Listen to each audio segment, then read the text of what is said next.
하나님의 말씀은 우리 마가복음 16장 5절에서부터 7절의 말씀입니다. 마가복음 16장 5절에서부터 7절의 말씀을 우리 다 같이 합독하시겠습니다.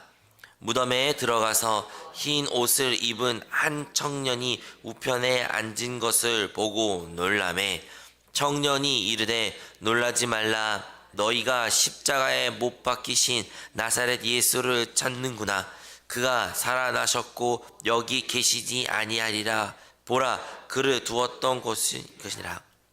가서 그의 제자들과 베드로에게 이르기를 예수께서 너희보다 먼저 갈릴리로 가시나니 전에 너희에게 말씀하신 대로 너희가 거기서 배우리라 하라 하는지라.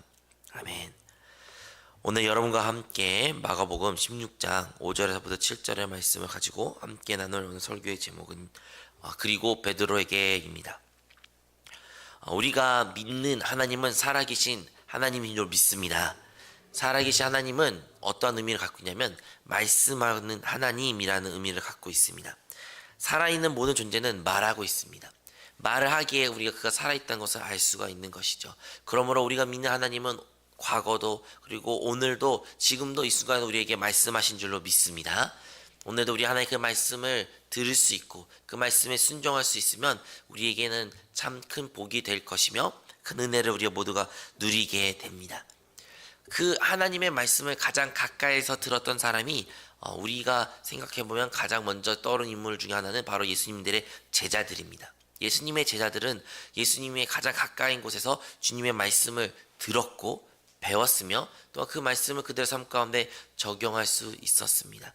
여러분들도 그런 상상 혹은 하셨는지요? 나도 예수님과 함께 살았으면, 나도 예수님과 같은 시대에 살았으면, 나도 예수님의 제자였으면 혹시 그런 상상을 해보곤 하시지 않았습니까? 저도 그런 생각을 해보곤 했습니다. 근데 그런 생각할 때 여러분은 어떠한 제자가 가장 먼저 떠오르십니까?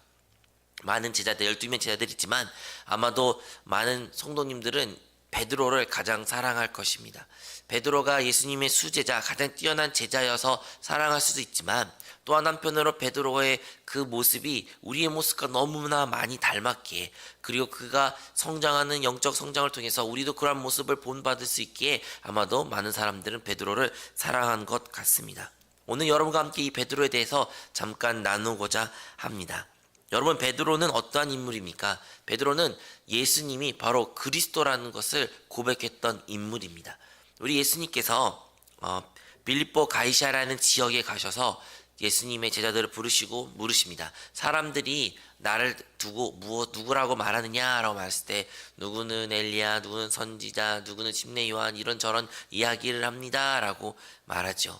그리고 예수님은 이제 그들에게 물으십니다. 그러면 너희는 나를 누구라고 생각하느냐 했을 때 베드로가 말하죠. 주는 그리스도이시고 살아계신 하나님의 아들이십니다. 그리고 그 고백을 주님께서 기뻐하셨고 베드로에게 그 고백을 할 수 있는 것은 너의 지혜로 네가 타고나서가 아니라 하늘에 계신 아버지께서 계시해 주셨기 때문에 네가 이것을 깨달았구나 하면서 예수님께서는 베드로를 칭찬해 주셨습니다. 이 빌립보 가이사라는 지역을 우리가 잠깐 묵상하자면 이 지역은 우상 숭배가 가득했던 지역입니다. 성지 순례를 갔다 오셨던 분들은 혹은 거기 사진을 보셨던 분들은 큰 이렇게 산이 있는데 그 산 앞에 이렇게 벽이 이렇게 깎여 있습니다. 산을 깎았는데 그 산 깎은 지역에 수많은 우상들을 숨길 수 있는 구멍들을 파놓았거든요. 그래서 그 우상들을 섬길 수 있는 그곳에서 주님께서 제자들에게 물은 것이죠. 너희는 나를 누구라고 하냐? 많은 세상 사람들은 우상을 숭배하고 거짓 신을 섬기면서 그들은 그렇게 신앙생활을 하고 있지만 그 예수님의 제자들 그리고 베드로는 그 수많은 우상을 냅두고 세상 앞에서 고백한 것입니다. 예수님, 당신만이 하나님의 아들이시고 그리스도이십니다 라고 고백한 것이죠. 그것이 우리의 고백이 된 줄로 믿습니다. 우리 또한 세상을 향하여 수많은 우상을 앞에 두고 우리는 고백합니다. 우리 예수님만이 우리의 참된 구원자이시며 예수님만이 참된 하나님의 아들이시고 우리의 메시아, 우리의 구원자인 줄로 믿습니다. 우리도 그러한 믿음의 고백에 의거하여 신앙생활을 시작합니다. 그리고 그 고백을 우리가 드렸을 때 우리의 힘으로 하는 것이 아니라 전적으로 우리 안에 계신 성령 하나님으로 말미암아 우리가 이런 믿음의 고백을 하게 된 줄로 믿습니다. 성경에 기록되기를 성령이 아니고서야 결코 예수를 주라고 고백할 수 없다 말한 것처럼 우리의 어떠한 자랑, 어떠한 우리의 노력, 우리의 타고남으로 예수가 그리스도라고 고백하는 것이 아닌 전적인 하나님의 은혜로 성령의 도우심으로 말미암아 우리 또한 예수님을 그리스도라고 하나님의 아들이라고 고백한 줄로 믿습니다. 우리 모두가 이 믿음의 고백으로 우리의 신앙생활을 시작합니다. 하지만 얼마 지나지 않아 예수님께서는 베드로와 또한 야고보와 요한을 데리고 산을 데리고 기도하러 가시죠. 그곳 가운데 기도하셨을 때 우리가 잘 알고 있는 그 예수님께서 변형되는 모습을 그들이 목격하게 된 것입니다. 예수님이 그곳 가운데서 말 그대로 형태가 변형되셨어요. 영광스러운 몸으로 변화되셔서 빛이 나셨고 예수님만 있는 것뿐만 아니라 그곳 가운데 모세와 엘리야도 있었습니다. 그 광경을 본 제자들은 놀랍고 땅에 떨어져서 그들은 두려움에 떨었지만 베드로도 이런 고백을 하죠. 선생님, 이곳 가운데 우리 너무나 좋사오니 당신을 위해서 초막 3개를 내가 지을 테니 주님 여기에서 영원토록 함께하고 싶습니다 라고 베드로가 고백합니다. 그리고 그 사건이 싹 사라지고 나서 예수님이 그들을 일으켜 세우시면서 그들에게 안심하라고 말씀하십니다. 그리고서야 이제 하늘에서 음성이 나오죠. 음성이 말한 말이는 누가복음 9장 35절에 이는 나의 아들 곧 택함을 받은 자이니 너희는 그의 말을 들으라. 소리가 그치매 오직 예수만 보이더라 라고 성경에 기록되어 있습니다. 이렇게 예수님이 참된 그리스도이시여 살아계신 하나님의 아들이라 고백할지라도 우리는 때로는 많은 겪고에 혼동된 신앙생활을 많이 하고 있습니다. 대표적으로 베드로는 그리고 예수님의 제자들은 유대인들이었기 때문에 유대인들에게 있어서 하나님의 섬기는 것에 있어서 가장 중요한 2가지가 있었는데 그것은 다름 아니라 율법 그리고 선지자의 가르침입니다. 그들에게 있어서 구약은 크게 말해서는 성문서, 율법, 선지자 이렇게 3가지로 카테고리로 나눠서 그들이 성경을 하나님의 말씀을 배웠고 믿었고 그리고 그렇게 신앙생활을 하였는데 그들에 있어서는 율법과 선지자 없이는 결코 하나님을 섬길 수가 없었던 것입니다. 즉 예수님을 그리스도로 고백할지언정 그럼에도 불구하고 그들은 함께 율법과 구약의 율법과 모세가 알려준 율법과 또한 선지자의 가르침을 따라 함께 예수님을 섬기는 것입니다. 어떻게 보면 예수님이 그것을 더 우리 삶 가운데 구원을 그 말씀을 통해서 구원을 가져오신 분이라고 그들이 믿었던 것이죠. 하지만 오늘 하나님께서는 무엇을 보여주셨냐면 제자들에게 베드로에게 보여주신 것은 바로 그 예수님이 모세와 그리고 엘리야와 함께 그 자리에 있었던 것입니다. 그리고 심지어 이제 하나님께서는 그것을 다 계시를 깨닫게 해주신 것은 이제 너희는 바로 이 나의 하나님의 아들 나의 택한 아들 이 사람을 너희는 따라야 된다라고 하나님께서 말씀하셨습니다. 이제 율법도 사라졌고 또한 선지자의 모습도 엘리야의 모습도 사라진 것입니다. 오늘날 우리가 신앙생활 가운데 우리가 하나님을 섬길 때 우리 또한 많은 교회는 혼돈된 모습을 가질 때가 많이 있습니다. 때로는 우리가 알고 있던 종교적인 모습, 구약적인 모습, 또한 그런 율법적인 행위적인 것에 목매여 그것이 하나님을 섬기는 것이 올바른 모습이라고 믿을 때가 있죠. 선지자 같은 경우는 외형적인 회개를 촉구하고 은사가 나타나며 수많은 기적이 일으켰던 선지자였습니다. 그는 하나님의 말씀을 외부적으로 백성들에게 선포하였고 그들에게 하나님께 나아가게 만들었던 사람이었습니다. 물론 선지자의 중요한 역할도 있었고 오늘날도 그 선지자 같은 사람들을 많은 사람들 고대하고 있습니다. 오늘날도 많은 믿는 사람들은 그 외부적인 어떤 은사적인 어떤 기적을 일으키고 음성을 들으며 예언을 하고 그런 것을 추구하며 신앙생활 따른 그것이 있어야지만 진짜 믿음 생활한다고 생각하는 사람도 있곤 합니다. 하지만 하나님께서는 그 모두 2가지를 사용하셨고 그것을 통하여 하나님의 말씀을 우리에게 허락해 주셨지만 참된 하나님의 말씀은 다름 아니라 그의 아들 오직 예수 그리스도를 통해서 말씀하고 있다는 것을 우리는 잊어서는 안 됩니다. 하나님께서는 결국에는 베드로에게 말씀하신 것처럼 너희는 오직 그의 말을 들으라 예수 그리스도의 말을 들으라 말씀하신 것처럼 이제 우리 또한 오직 우리 안에 살아계시며 우리 안에 내주하시며 우리 오늘 안에도 말씀하시고 우리에게 알려주시는 그리스도에 따라 살아가야 될 줄로 믿습니다. 주님은 오늘날도 우리 안에 함께 계시고 우리 안에서 말씀하고 계십니다. 그분의 말씀이 우리 기록된 성경을 통해서 때로는 성령의 기름 부음을 통해서 끊임없이 부어지고 있지만 중요한 것은 우리 안에 계신 주님을 우리가 바라봐야 된다는 것입니다. 그 변화사에서 하나님께서 말씀하셨죠. 오직 예수만 보이더라. 우리는 지금 무엇을 보고 살고 계십니까? 우리가 신앙생활 가운데 우리가 잊고 사는 것이 혹이나 있습니까? 그것이 있다면 그것은 아마도 주님을 바라보지 않으려고 다른 것을 바라보는 것일 것입니다.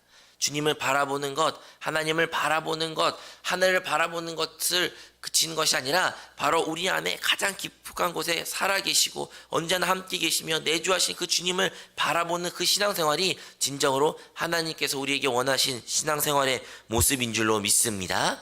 그리고 이 자리에 나오신 우리 모든 성도님들은 아마도 우리 안에 계신 주님을 아시고 느끼시고 바라보신 줄로 믿습니다.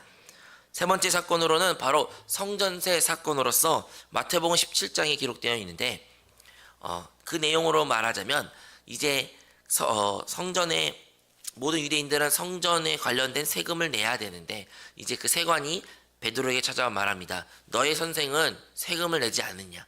성전세를 내지 않느냐라고 묻습니다. 그리고 베드로는 말하죠. 왜 안 내냐?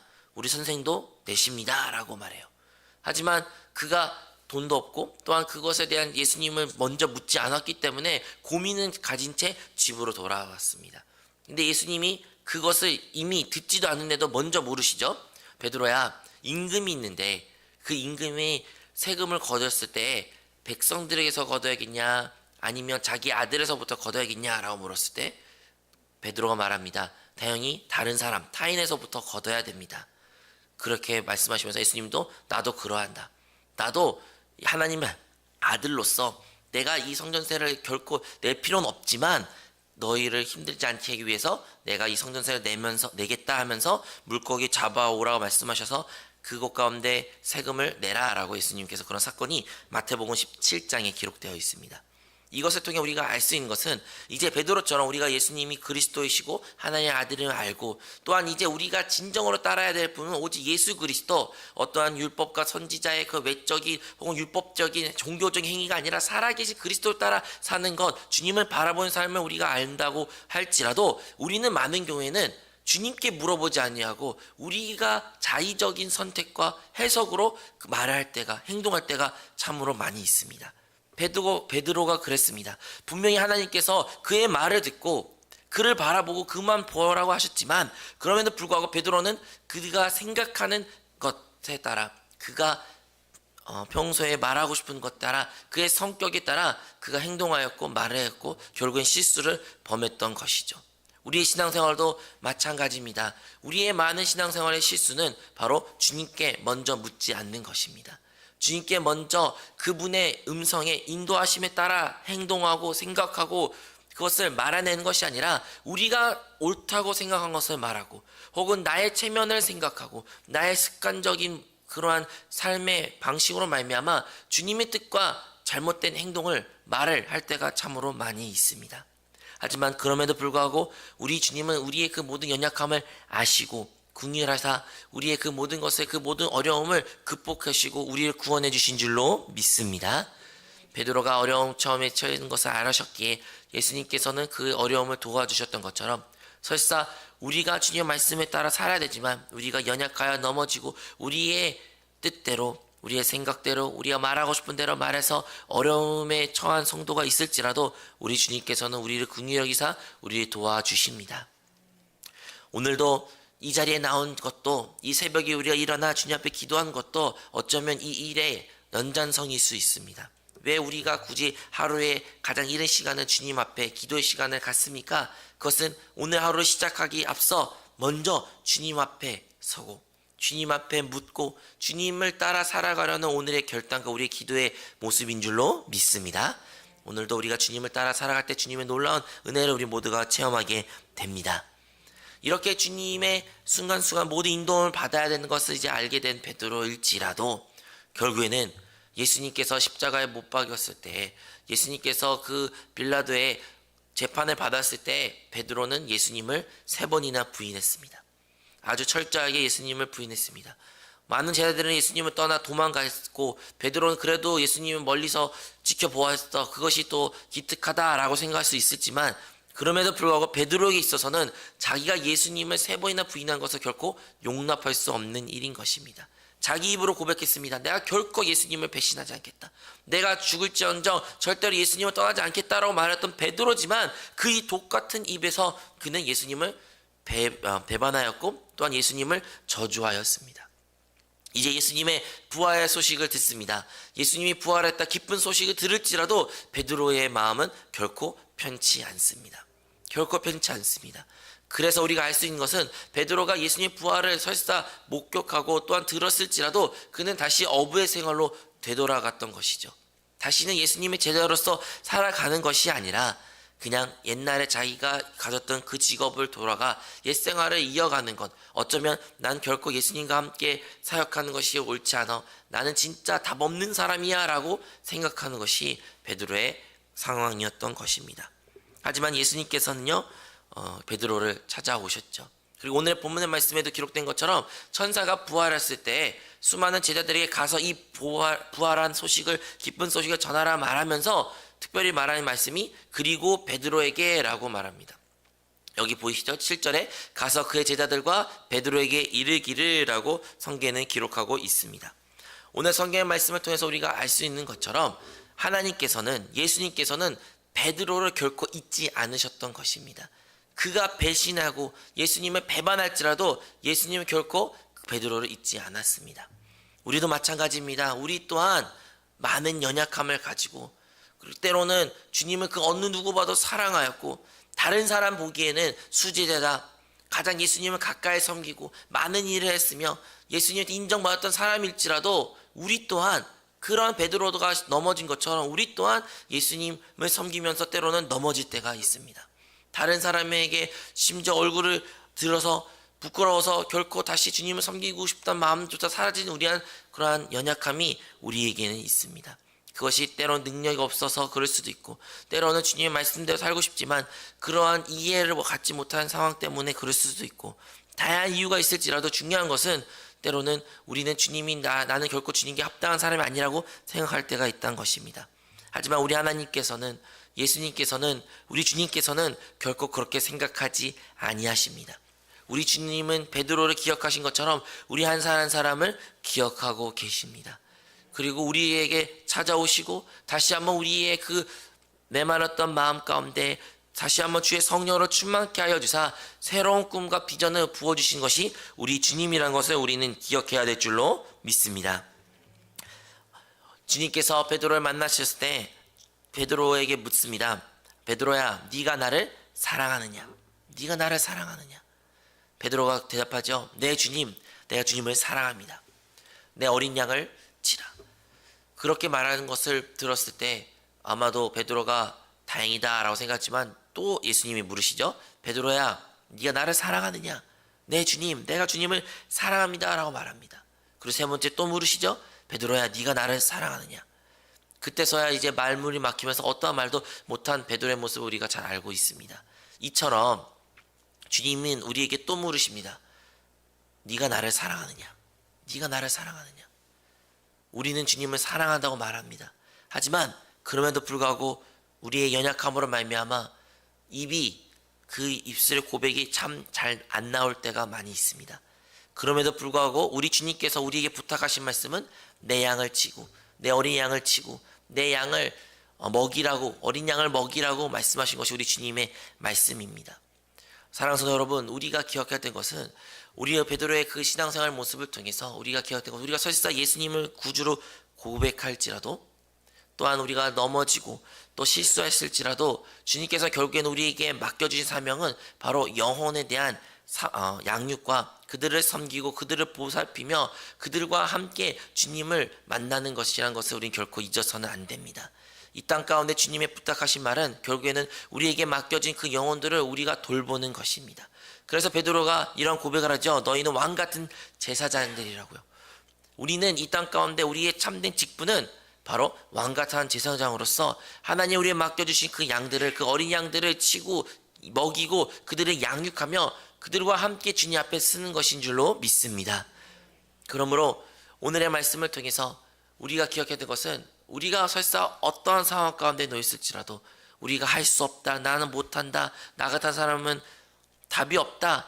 여러분 베드로의 수많은 그러한 실수와 실패의 모습을 볼지라도 그럼에도 불구하고 베드로를 회복시켜 주셨고 그를 일으키셨으며 결국에는 하나님의 양을 맡겨줬던 것처럼 오늘날도 주님께서 우리를 다시 일으켜 세워주시며 우리를 위로해 주시며 새 힘을 공급하시며 또한 우리의 소명을 우리의 그 직분을 회복시켜 주신 줄로 믿습니다. 다시 한번 주님 맡겨주신 우리의 그 어린 양을 우리의 양육자를 우리의 VIP 그 영혼을 품고 기도하고 그들을 주님께 인도하는 것을 위하여 힘쓸 때 주님께서는 우리의 모든 삶 가운데 모든 필요도 채워주실 것이며 하나님의 한량없는 큰 복으로 우리의 삶 가운데 하나님의 영광을 나타내실 줄로 믿습니다. 기도하겠습니다. 하나님 아버지, 수많은 제자들과 그리고 베드로를 기억하신 것 같이 우리의 모든 성도님들의 이름을 한 명 한 명씩 호명하여 주시고 주님께서 그들을 기억하시고 주님 그들을 사랑하는 그 믿음의 확신을 허락하여 주시옵소서. 오늘 새벽 예배를 통해 다시 한번 하나님의 사랑이 깨달으며 또한 주님이 나에 맡겨주신 그 사명과 그 영혼을 품고 기도하는 우리의 모든 성도들이 되게 하여 주시옵소서. 예수님의 이름으로 기도합니다. 아멘. 하늘에 계신 우리 아버지여, 이름이 거룩히 여김을 받으시오며 나라가 임하시오며 뜻이 하늘에서 이루어진 것 같이 땅에서도 이루어지이다. 오늘 우리에게 일용할 양식을 주시옵고 우리가 우리에게 죄 지은 자를 사하여 준 것 같이 우리의 죄를 사하여 주시옵고 우리를 시험에 들게 하지 마시옵고 다만 악에서 구하시옵소서. 나라와 권세와 영광이 아버지께 영원히 있사옵나이다. 아멘. 할렐루야. 주님을 찬양합니다.